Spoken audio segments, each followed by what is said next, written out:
وقضى ربك ألا تعبدوا إلا إياه وبالوالدين إحسانا صدق الله العلي العظيم وصدق رسوله النبي الأمين المعين النذير الكريم ونحن على ذلك لمن الشاهدين والشاكرين والحمد لله رب العالمين. وہی رب ہے جس نے تو ہمدن کرم بنایا، ہمیں بھیک مانگنے کا تیرا راستہ بتایا. تجھے الحمد ہے خدایا، تجھے الحمد ہے خدایا. عقیدت اور محبت کے ساتھ محمد قدرام آرام فرمانے والی آقا و مولا حضور تاجدار مدینہ احمد مصطفیٰ محمد مصطفیٰ صلی اللہ تعالیٰ علیہ وسلم کی مقدس بارگاہ میں ہدیہ درود کا نذرانہ عقیدت بلند آواز سے پڑھیں. اللہ محمد صلی اللہ علیہ وسلم نحن بعد محمد صلی اللہ علیہ وسلم صلاۃ و سلام علیک یا رسول اللہ صلی اللہ تعالیٰ علیہ وسلم.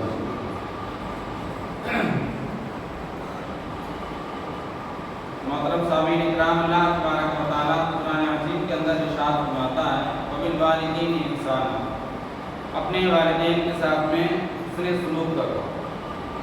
حسن سلوک سے پیش آؤ، نرمی کرو، صلح رحمی کرو. بدسلوکی کے ساتھ والدین کے ساتھ میں پیش نہ آؤ. آقا کریم صلی اللہ تعالیٰ علیہ وسلم نے جہاں ہمیں ان تمام کاموں سے روکا ہے جن کاموں سے اللہ تبارک و تعالیٰ ناراض ہوتا ہے، جن کاموں کے کرنے کی وجہ سے بندہ دنیا اور آخرت میں پریشانی میں اور رسوائی میں مبتلا ہو جاتا ہے، ان تمام کاموں سے اور بڑے بڑے گناہوں سے روکا ہے. اور انہی بڑے گناہوں میں سے ایک گناہ یہ بھی ہے کہ بندہ ماں باپ کے ساتھ میں نافرمانی کرے. واقعہ کریم صلی اللہ تعالیٰ علیہ وسلم نے اس گناہ سے بھی ہمیں روکتے ہوئے ارشاد فرمایا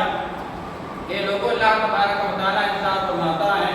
وبالوالدین احسانا، اپنے والدین کے ساتھ میں حسن سلوک کے ساتھ پیش آؤ، نرمی کرو ان کے ساتھ میں، اچھے اخلاق سے پیش آؤ، بدسلوکی کے ساتھ اپنے والدین کے ساتھ میں پیش نہ آؤ. آقا کریم صلی اللہ تعالیٰ علیہ وسلم کی بارگاہ میں ایک صحابی حاضر ہوتے ہیں اور عرض کرتے ہیں یا رسول اللہ صلی اللہ تعالیٰ علیہ وسلم، میں جنگ میں جانے کا ارادہ رکھتا ہوں، آپ مجھے اجازت دیں کہ میں جنگ کروں، اللہ کی راہ میں شہید ہو جاؤں. آقا کریم صلی اللہ تعالیٰ علیہ وسلم نے ارشاد فرمایا کہ تمہاری ماں زندہ ہے؟ صحابی نے عرض کیا یا رسول اللہ صلی اللہ تعالیٰ علیہ وسلم، ہاں میری ماں زندہ ہے. تو آقا کریم صلی اللہ تعالیٰ علیہ وسلم نے ارشاد فرمایا کہ جاؤ اپنے گھر جاؤ اور اپنی ماں کی خدمت کرو، کیونکہ تمہاری جنت تمہاری ماں کے قدموں کے نیچے ہے.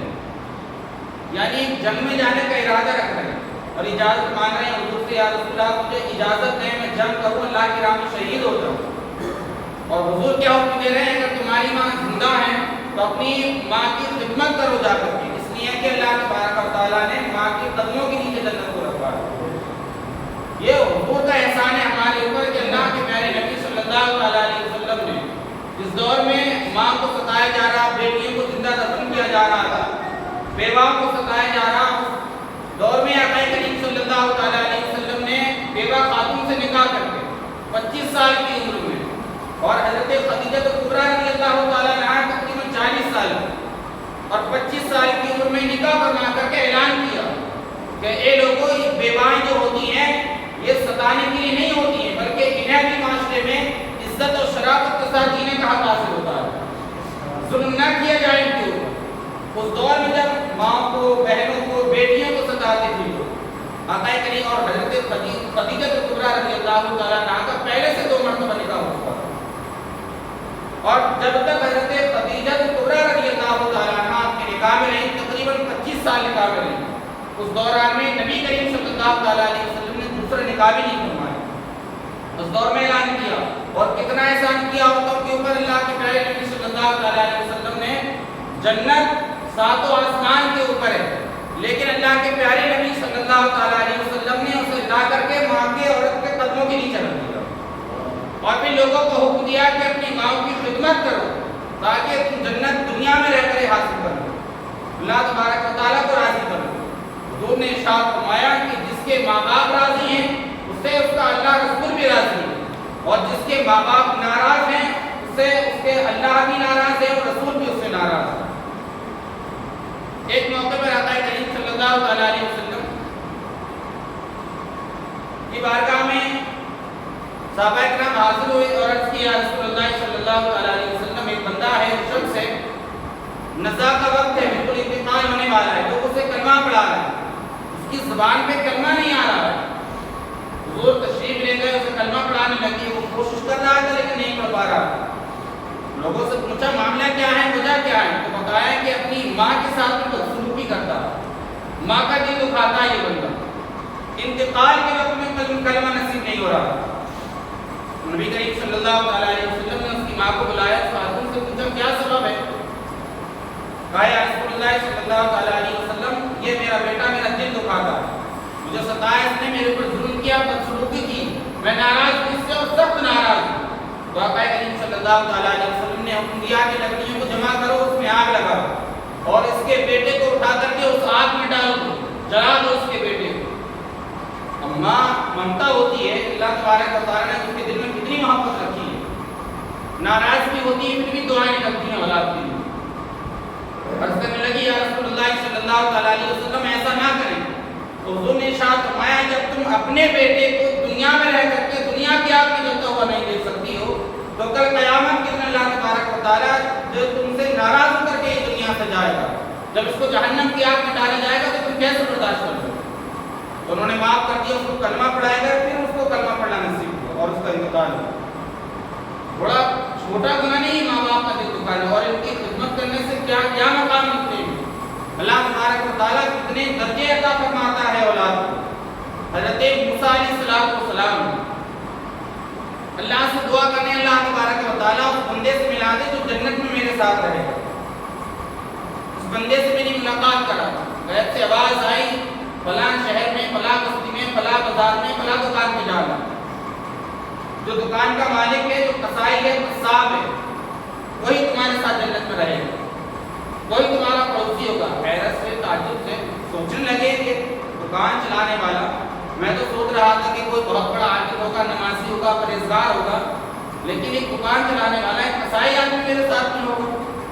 کہا ہاں اس کے بعد جاؤ وہی تمہارا جنت میں ساتھی ہے جب گئے صبح سے شام تک اس کی دکان پہ کھڑے رہے دیکھا اس نے کوئی عبادت نہیں کی خاص کوئی اللہ کا خاص ذکر نہیں کیا سوچنے لگی کیا معاملہ ہو سکتا ہے رات میں اللہ کی عبادت کرتا ہوگا اپنے رب کو راضی کرتا ہوگا اس کی وجہ سے اس کی یہ دعا قبول ہوئی ہے شام کو اس کے یہاں پہ تشریف لے گئے اس کے مکان پہ ٹھہرے اچھا عمدہ اس نے کھانا پکایا اس کے بعد میں حضرت موسیٰ علیہ السلام کو پیش کیا اور وہ شخص جانتا نہیں تھا یہی موسیٰ ہے یہی اللہ کے نبی ہے کھانا کھلانے کے بعد میں کہا حضور آپ اکیلے کھانا کھانے میں آپ کے ساتھ میں کھانا نہیں کھا سکتا میری ایک ماں ہے بوڑھی ماں ہے میں پہلے اپنے منہ سے کھانا چباتا ہوں پھر اپنی بوڑھی ماں کے منہ میں رکھتا ہوں اس کے بعد وہ کھانا کھاتی ضعیف ہے منہ میں دانت نہیں کہا ٹھیک ہے اس کے بعد میں اس شخص نے اپنی ماں کو کھانا کھلایا جب ماں کو کھانا کھلا کر کے ان کا منہ صاف کیا ماں کا اپنی اور چلا گیا تو حضرت موسیٰ علیہ السلام دیکھ رہے تھے کھڑے اور اس بڑی ماں کے ہونٹ کھلے اللہ کی بارگاہ میں اس نے دعا کی اللہ تبارک و تعالیٰ میرے اس بیٹے کو جنت میں حضرت موسیٰ علیہ السلام کا ساتھ نصیب فرما ماں دعائیں دے رہی صرف ماں کی دعا کی وجہ سے اللہ تبارک و تعالیٰ نے اس قصاب کو جنت میں حضرت موسیٰ علیہ السلام کا ساتھ بنا دیا بڑی دعائیں اتنی بڑی بارگاہ ہے ہم تو دوسروں کے پاس جاتے ہیں دوسروں کی خدمت کرتے ہیں نہ جانے کتنی لوگوں کے پاس جاتے ہیں سوچتے ہیں ہماری دنیا اور آخرت کامیاب ہو جائے ماں باپ کا دل دکھا کر کے اسی کی بارگاہ میں چلے جاؤ اگر ماں باپ راضی نہیں ہیں تو دنیا کائنات کی کوئی بھی چیز تمہارے ہاتھ میں نہیں ہے اللہ کے پیارے نبی صلی اللہ علیہ وسلم نے منبر شریف پر چڑھتے ہوئے ارشاد فرمایا آپ چڑھ رہے تھے منبر پر ہوا کیا آپ نے کہا آمین پھر دوسری سیڑھی پر پیر رکھا پھر کہا آمین پھر تیسری پر پیر رکھا پھر کہا آمین صحابہ نے عرض کیا رسول اللہ صلی اللہ علیہ وسلم آپ آمین کہہ رہے تھے کہ دعا کرنے والا تو نظر نہیں آ رہا تھا حضور نے ارشاد فرمایا تو میں پہلے پہ پیر رکھا تو جبریل امین کہہ رہے ہیں کہ جس کے ماں باپ زندہ ہوں اور ان کی خدمت کر کے وہ جنت نہ حاصل کر پائے وہ شخص ہلاک ہو جائے میں نے کہا آمین یعنی جس کے ماں باپ ہوں یا دونوں میں سے کسی ایک کو اس نے پایا ہو کو راضی کر کے جنت نہ حاصل کر سکا ہو وہ شخص ہلاک ہو جائے پھر دوسری پر پیر رکھا تو جبریل امین دعا کر رہے تھے کیا دعا کر رہے تھے جو رمضان المبارک کا مہینہ پائے اور اپنے روزے رکھ کے اللہ کو راضی نہ کر پائے وہ بندہ کہا کہ تیسرے پر پیر رکھا تو جبریل بھی دعا کر رہے تھے جس کے سامنے حضور کا نام لیا جائے اور حضور کی بارگاہ میں درود نہ پڑے وہ بندہ ہلاک ہو جائے۔ یہ حضور نے کہا ہے ہلاک ہو جائے تو ماں باپ کے ساتھ نافرمانی کرے، اور کیا مقام ملتا ہے؟ حضرت اویس قرنی رضی اللہ تعالیٰ عنہ تابعی بزرگ ہیں، سب سے پہلے تابعی بزرگ ہیں۔ یہاں تابعی اس کو بولتے ہیں جس نے صحابہ سے ملاقات کی ہو، صحابہ کو دیکھا ہو۔ صحابی اس کو بولتے ہیں جس نے ایمان کی حالت میں حضور صلی اللہ تعالیٰ علیہ وسلم سے ملاقات کی ہو اور ایمانی کی حالت میں دنیا سے پوچھ کر گئے، ان کو صحابی بولا جاتا ہے۔ جس نے صحابی سے ملاقات کی اس کو تابعی بولتے ہیں۔ یہ تابعی بزرگ نے اور حضور کا زمانہ انہوں نے پایا۔ آقا کریم صلی اللہ تعالیٰ علیہ وسلم سے ملاقات کا شوق ایک دن دل میں جگمگایا اور چاہا کوئی کہ نبی کریم صلی اللہ تعالیٰ علیہ وسلم کی زیارت کر کے آؤ۔ ماں پالزدہ تھی، بیمار تھی، پریشان کی ماں کی بارگاہ میں عرض کرنے لگے، میری ماں آپ مجھے اجازت دیں کہ میں حضور کی بارگاہ میں چلا جاؤں، حضور سے ملاقات کروں جا کر۔ ماں نے کہا بیٹا تو جانتا ہے میں پالزدہ ہوں، تیرے علاوہ کوئی میرا سہارا بھی نہیں ہے، چلے جاؤ لیکن انتظار نہ کرنا، اگر ملاقات ہو جائے تو ٹھیک ہے، اگر ملاقات نہ ہو تو واپس لوٹ کر کے آ جاؤ۔ حضرت اویس قرنی رضی اللہ تعالیٰ کرنے سے چلے حضور کی بارگاہ میں، حضرے پر دستک دی، دروازہ بجایا اور کہا، اندر سے آواز آئی کون ہے؟ حضرت اویس قرنی رضی اللہ تعالیٰ کہتے ہیں میں قرن سے حضور کا غلام، حضور کا فقیر تشریف لے کر کے آیا ہوں، حضور کا فقیر آیا ہوں، قرن سے آیا ہوں حضور سے ملاقات کرنے کے لیے۔ حضرت عائشہ صدیقہ رضی اللہ تعالیٰ عنہ کہنے لگی، آقا کریم صلی اللہ تعالیٰ علیہ وسلم میرے سردار بہاروں کے گھر پر تشریف فرما نہیں ہے، دیکھو مسجد نبوی میں ہوں گے یا کہیں پر گئے ہوں گے، کسی صحابی سے ملاقات کے لیے ہوں گے یا کسی اور مسئلے کے لیے کہیں پر تشریف فرما ہوں۔ ملاقات نہ ہوئی، انتظار نہ کیا، حضرت اویس قرنی رضی اللہ تعالیٰ عنہ واپس آ گئے کرنے، ماں کی خدمت کرنے لگے، ماں کو خدمت کرنے لگے، رات کی ماں کی بارگاہ میں رہے۔ ماں کا انتقال ہو، یہ وہ اویس قرنی ہیں جن کے بارے میں آقا کریم صلی اللہ تعالیٰ علیہ وسلم نے ارشاد فرمایا کہ قیامت کے دن اللہ تبارک و تعالیٰ حضرت اویس قرنی رضی اللہ تعالیٰ عنہ کی دعا سے بنی کلب کی بکریوں کے بالوں سے بھی زیادہ میری امت کے گناہگار لوگوں کی بخشش فرما دے۔ صرف دعا سے حضرت اویس قرنی دعا کریں گے اللہ کی بارگاہ میں، حضور نے ارشاد فرمایا کہ بنی کلب کی بکریوں کے بالوں سے بھی زیادہ یہ میرے گنہگار امتیوں کی اللہ سے بخشش کروائیں گے۔ اور حضرت اویس قرنی اس وجہ سے ماں کی خدمت کر کے انہوں نے اللہ رسول کو راضی کر لیا۔ یہ مقام حضرت اویس قرنی رضی اللہ تعالیٰ عنہ کا ہے۔ اور جب ماں کا انتقال ہو گیا، دنیا سے چلی گئی، پھر لوگ آپ کو دیوانہ کہیں گے، لوگ سمجھتے تھے پاگل ہے، دیوانہ ہے، معاملہ کیا تھا، لوگ ہنستے تھے تو حضرت اویس قرنی رضی اللہ تعالیٰ رونے لگتے تھے، لوگ روتے تھے تو حضرت اویس قرنی رضی اللہ تعالیٰ ہنسنے لگتے تھے۔ عجیب معاملہ تھا، لوگ پاگل کہنے لگے، دیوانہ ہے، پاگل ہے، لوگوں کو کیا معلوم تھا کس مقام پہ پہنچا ہوا ہے۔ حضرت اویس قرنی رضی اللہ تعالیٰ کی تلاش میں نکلے تابعی بزرگ جن کا نام حضرت حرب بن حیان ہے۔ ان کے دل میں شوق ہوا کہ میں بھی اس بندے سے ملاقات کروں جا کر۔ یہ قرن سے نکلے، کوفہ پہنچے، لوگوں نے بتایا کہ یہاں پر بھی نہیں ہے، دیوانہ آدمی ہے، نہ جانے کہاں پھرتا ہے، جنگلوں میں رہتا ہے، کسی کو کوئی پتہ نہیں رہتا ہے کدھر گھومتا ہے۔ کوفے سے پہنچے، لوگوں نے بتایا کہ حج کے دن چلنا ہے، ایام حج ہے، حج کرنے گئے ہوں گے۔ کہتے ہیں حضرت حرب بن حیان میں سارے لوگوں سے ملا، حج کیا، حج کے تمام ارکان کیے، لیکن حضرت اویس قرنی رضی اللہ تعالیٰ سے ملاقات نہیں ہوئی۔ کہتے ہیں پھر لوگوں نے کہا کہ مدینے چلے گئے ہوں گے، میں مدینے کا پہنچا، مدینے میں نے بہت زیادہ تلاش کیا لیکن حضرت اویس قرنی رضی اللہ تعالیٰ کہیں نہیں ملی۔ جب نہ ملے تو پھر میں کوفے گیا، میں نکل کے جا رہا تھا تو نہر فرات جو کربلا کے قریب میں ہے، کہتے ہیں کہ وہاں پر حضرت اویس قرنی رضی اللہ تعالیٰ وضو کر کے کھڑے ہوئے تھے، ان کا چہرہ تھا نہر کی طرف۔ میں پیچھے سے جا کر کے کہا السلام علیکم یا سیدی و رحمۃ اللہ وبرکاتہ، السلام علیکم، اللہ کی تمہارے اوپر سلام کی۔ تو جانتے حضرت حرب بن حیان کہتے ہیں کہ میری طرف ان کی پیٹھ تھی، چہرہ دوسری طرف تھا۔ سلام لیتے ہیں وعلیکم السلام یا حرب بن حیان۔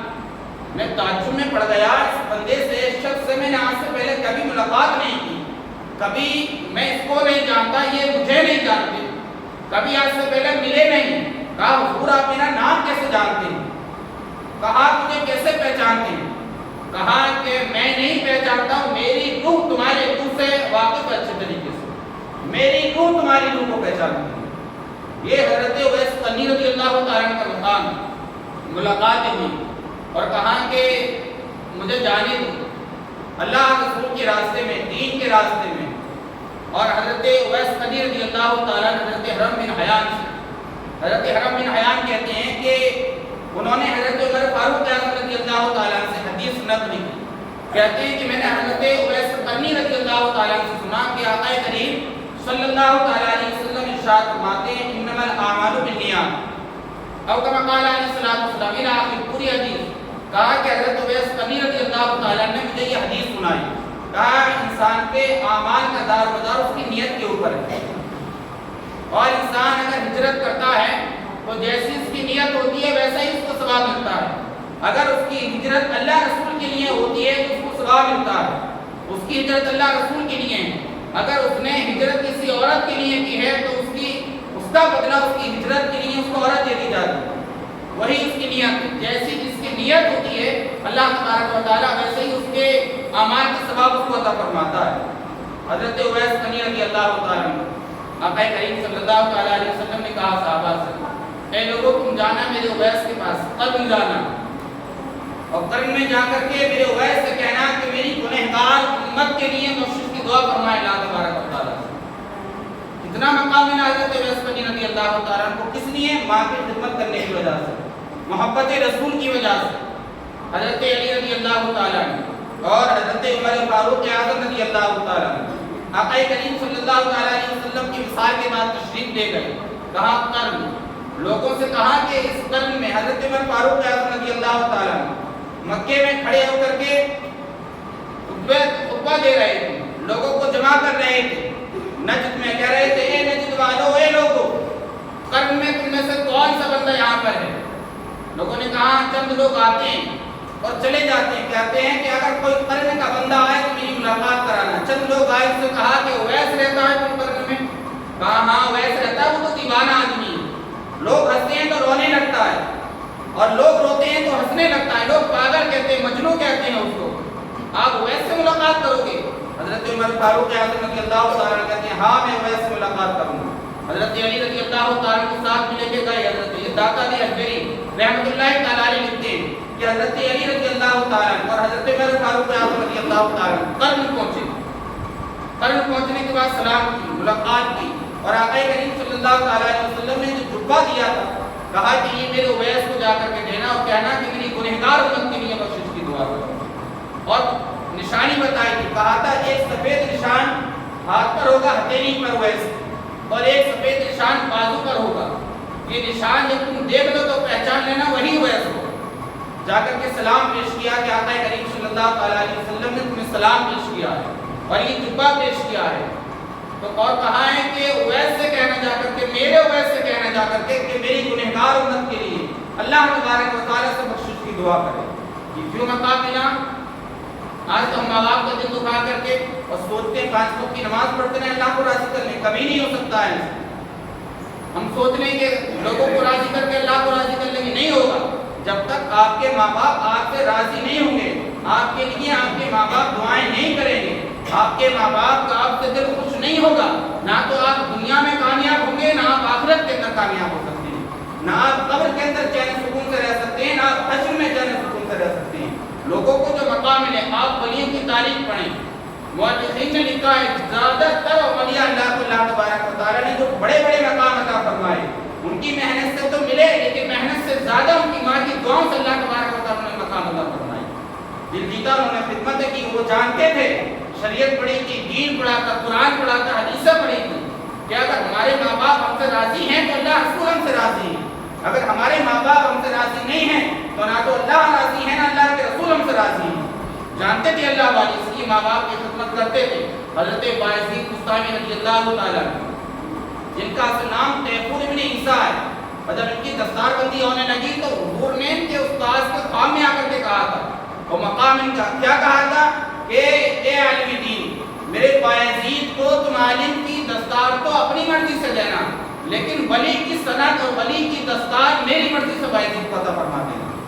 وہ بایزید بستامی ہے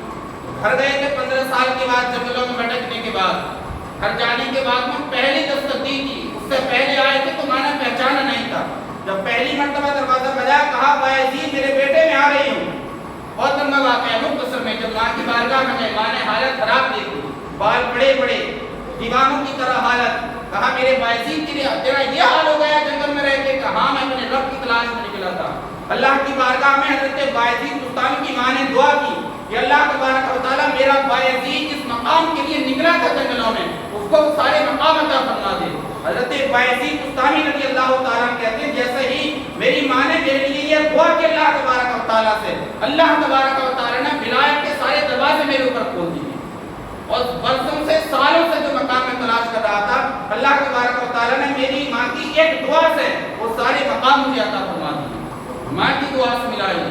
اور ہم چاہتے ہیں ماں کو رکھ لیا تو ماں کو احسان کر دیا اپنے اوپر۔ ماں اگر دعائیں کرتی رہے گی تو اللہ تعالیٰ تمہارے رزق میں برکت کرے گا، تمہارے بچوں کے رزق میں برکت کرے گا۔ وہ تو خوش نصیب ہوتے ہیں، یہ ضروری نہیں کہ جس کے 4-5 بیٹے ہیں تو سبھی ماں کا دھیان رکھیں، جس کے اوپر اللہ خاص فضل فرماتا ہے، اور جو بیٹا یہ چاہتا ہے کہ میرا رب اس سے راضی ہو، رسول راضی ہو جائے، اسی بیٹے کو چاہیے کہ زیادہ تر اپنی ماں باپ کا دھیان رکھے۔ ایسا تھوڑی نہیں کرو کسی کی خدمت کر کے، ماں کی خدمت کر کے یا باپ کی خدمت کر کے، یہ تو تم خوش نصیب ہو کہ ماں کی خدمت کا موقع تمہیں مل گیا ہے۔ اللہ تبارک و تعالیٰ نے تمہارے پر خاص فضل کیا ہے، ماں کے قدموں کی برکت سے اللہ تمہارے رزق میں برکت کرے گا، تمہاری اولاد کے رزق میں برکت کرے گا۔ اللہ تبارک و تعالیٰ نے قرآن میں ارشاد فرمایا وَبِالْوَالِدَيْنِ إِحْسَانًا، اور اپنے والدین کے ساتھ بھی اچھا سلوک کرو۔ استغفر اللہ ربی من کل ذنب واتوب الیہ۔ ایک مرتبہ کلمہ شریف پڑھیں، لا الہ الا اللہ محمد رسول اللہ صلی اللہ علیہ وسلم۔